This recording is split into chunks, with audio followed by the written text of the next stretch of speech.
بسم الله الرحمن الرحيم والشمس وضحاها والقمر إذا تلاها والنهار إذا جلاها والليل إذا يغشاها والسماء وما بناها والأرض وما طحاها ونفس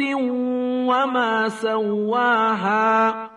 فألهمها فجورها وتقواها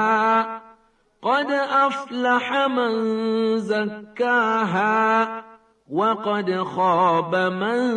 دساها كذبت ثمود بطغواها إذ انبعث أشقاها فقال لهم رسول الله ناقة الله وسقياها فكذبوه فعقروها فدمدم عليهم ربهم بذنبهم فسواها ولا يخاف عقباها